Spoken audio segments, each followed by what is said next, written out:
enslaved in the land of Egypt. They'd arrived there after being a nomadic people for centuries.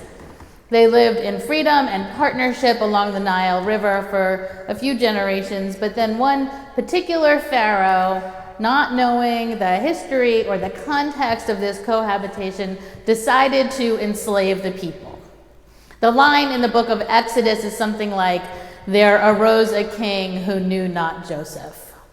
In other words, he didn't remember the friendship which was the foundation for these people living on this fertile land together. His primary concern was that there were too many of them. He felt like his people were outnumbered. He was afraid that the Egyptians could be overtaken by what, in hindsight, we call the Israelites, or that they would join together as a group against some invading army. There was no reason at all for Pharaoh to think those things, but it seems to be human nature for us to sort of divide along these us and them lines, and he was feeling like he had an us and that was a them, and he wanted to exercise power over whomever he saw as outsider, which again seems like part of the human condition. So thousands of people were enslaved. Their lives were intentionally made more difficult. Pharaoh wanted them to have fewer children, so their numbers would stay small. So he did whatever he could to discourage new generations, but their numbers grew anyway. He wanted to work them so hard they couldn't possibly rise up against him, but they seemed even more determined to resist with each new cruelty. To break their spirit, he ordered the firstborn of every family, the firstborn son. I just want to make a note because the girls didn't matter, but put a pin in that and hold on, we'll talk about it another day. But for now, the firstborn son of every family was to be killed, which is a horrific and violent response. But the midwives rejected it. They just lied about the births. There was still a massacre, but some of the children were saved, including Moses, who was sent down the Nile and retrieved by the Pharaoh's own daughter and raised him in wealth as part of the king's court. And it was Moses, after witnessing his own family's cruelty, who took a stand, killed a soldier, and then ran off into the desert. And it was in the desert that he started another family and heard the call to free his people. So in this story, there is a good guy, Moses, backed by God, and a bad guy, Pharaoh, whose behavior is sponsored by greed and fear. Moses wants the Israelites out of there, to lead them to a place they can live without persecution or oppression. And he wants that because God has told him, I've got another plan. There's something better for you. But Pharaoh really just wants this free labor, right? Pharaoh has plans for development, and he needs slaves to do it. And he wants a big population to back him in case of invasion. He wants the Israelites to stay, but on his terms. And Moses doesn't see any way forward if his people remain on this land. They need to find somewhere else to settle. So in order to get the people out to safety, Moses and God team up. Moses goes and tells Pharaoh to let the people go, and God sends plagues to make Moses' life as difficult as he possibly could. And Pharaoh does whatever he can to just keep the people enslaved. So plague, make things worse for the people, plague, make things worse for the people, and then finally Pharaoh has had enough. The last plague is the killing of the firstborn son of every Egyptian family. Pharaoh's like, okay, I give, let them go. Now, before the actual killing of those children, to ensure that none of the Jewish children are accidentally killed, they're told to put lamb's blood on their doors. So the angel of death will know who they are and pass them over. This is a really important moment. This is the first time the people participate in their own liberation. Until then, they were sort of passive in it. Until then, Moses is saying, I have a plan, God is on my side, we're going to convince Pharaoh, Pharaoh's doing the Pharaoh thing. This is the first time the people say, I'm in. putting the blood on my door, I'm in. This is the moment they make the decision to be counted, to join the group, to declare their intentions. This is when they take an action aligning themselves with the others, putting their own lives on the line for the good of their people and future generations. And Pharaoh relents and lets the people go. And once they flee, they're on their way out of town, he changes his mind and he sends his soldiers after them. The people are unarmed. They're carrying whatever food, blankets, and water they can manage. They're holding their kids' hands. They're helping the elders keep up. And there's this army fast on their trail aimed at killing enough of them to convince the rest to return to enslavement. And they go as far as they can, but they're stopped by a sea. They don't have boats. It's much too far to swim. So they're caught between death in front of them and death behind them.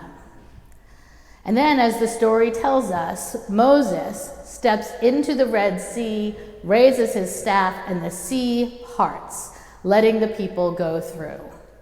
When the soldiers arrive, the sea closes and drowns them all. The people are saved, and the journey begins. So I wonder what this looks like today. We feel the pressure of change. We see the tidal wave of incompetence, of carelessness, even of cruelty. And if it's coming for any of us, it's coming for all of us. There's a human psychological process that happens in the moments of political crisis. First, we don't believe these things can happen here. Then we think, well, obviously, they can happen here, but only to the people who deserve it.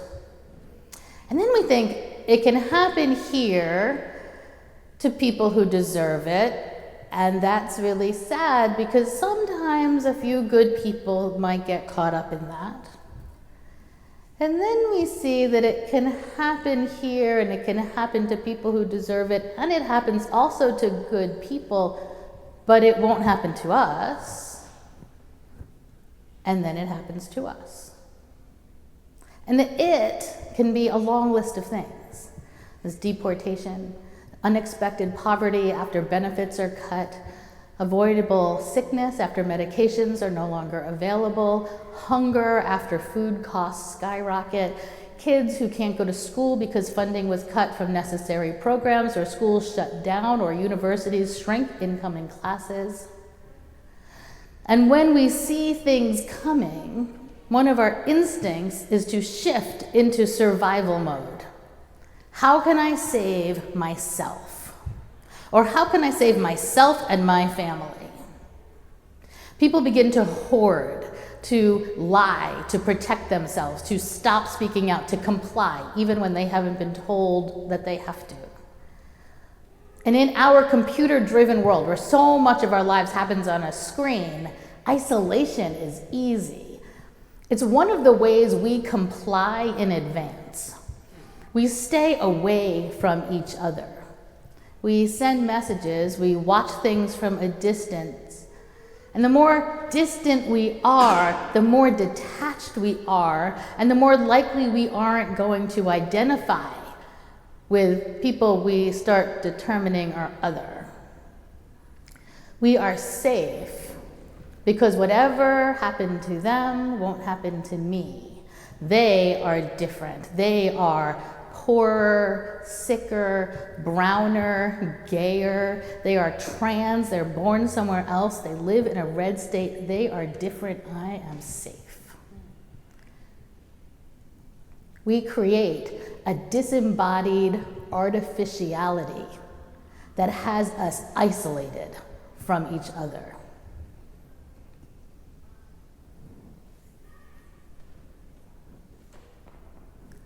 And so, in our faith, we turn our attention to the wisdom of the ancestors, to the ancient stories that tell us how we have survived in the past and how we will get through whatever it is we're facing now. And when we look to the Exodus story, the foundational story for both Jewish and Christian traditions, we see that we survive when we work together. God didn't save Moses. God didn't save Moses and Moses' family.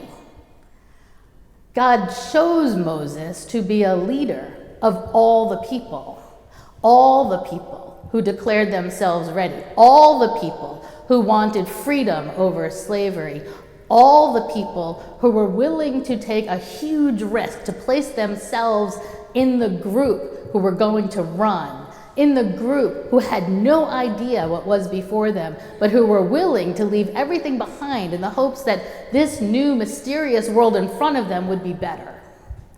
They had a choice. You can put the lamb's blood on the door or not. You can mark yourself publicly, visibly, or not. Marking means the angel of death will pass over you, maybe. And what does that mean? And who even says? It's a risk. And so they took the declaration, I am joining my people. And they weren't even a people, not the way we think of them.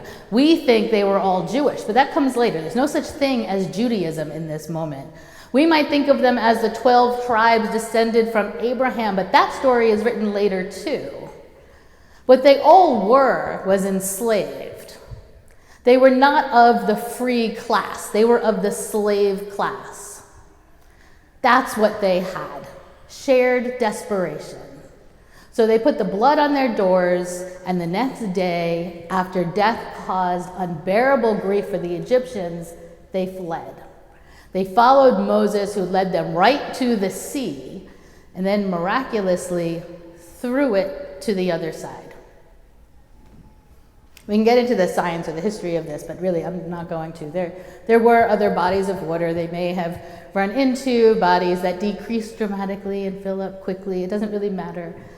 The story is that they made a radical, way outside the box, seriously courageous decision to leave. And off they went into and through a foreboding sea. And their enemies didn't make it. They were safe. And they were together. And this isn't the story of one person's salvation. It's the story of an entire people. And ours isn't the story of one person's salvation. It is the story of our entire people. I had a conversation a few weeks ago with a member here who's concerned that in this hyper-individualistic world, if she gets sick and is unable to make decisions for herself, that there isn't anyone around who can do it for her. I had a conversation a few days ago with a woman who works full-time, but who's afraid that the church she works for can't give her a raise and she won't be able to pay her rent as expenses keep going up. She's afraid that she's about to become one of the working homeless. I had a conversation recently with a man who's been paying into Social Security for 50 years, but whose check didn't arrive on the 1st. And without it, he can't afford to pay any of his bills. I had a conversation with a mom recently who has stopped feeding her children breakfast to save money on groceries. Our artificially divided lines are becoming deadly. They are also optional. We are saved together. I want to start a mutual aid society. Instead of just preaching every week about how we're saved together, I want to create the infrastructure in which this can work. We are not saved alone. Brother Zachary and I are going to be hosting a series of meetings. The first one is online, although I'm hoping most of these things will happen in person. It'll be Tuesday the 29th. We're going to gather to talk broadly about mutual aid, but more specifically about the question of health proxies, just at that one conversation, right? What happens if you don't have someone who can represent you at a hospital? Let's see if we can do this with and for each other. And let's think about other ways that we can create safety nets, because we are only saved together. If we're going to figure out how to get across the Red Sea, we'll need to do it together.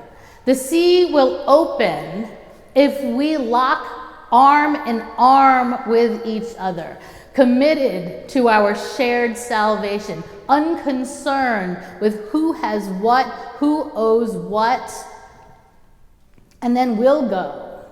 Children and elders, musicians, artists, teachers, the poor, the rich, people of all nations and religions and colors, refugees and prophets, bound together, each to the other, ensuring no one is left behind. The land of milk and honey is somewhere before us, currently unseen, but we know it's there. We know because we are the ones who are going to create it. I'm closing with an excerpt from a poem by Aora Morales called The Red Sea. She writes, "This time we're tied at the ankles. We cannot cross until we carry each other. All of us refugees, all of us prophets. No more taking turns on history's wheel, trying to collect old debts no one can pay. The sea will not open that way. This time, that country is what we promise each other. Our rage pressed cheek to cheek until tears flood the space between, until there are no enemies left. Because this time, no one will be left to drown, and all of us must be chosen. This time, it's all of us or none."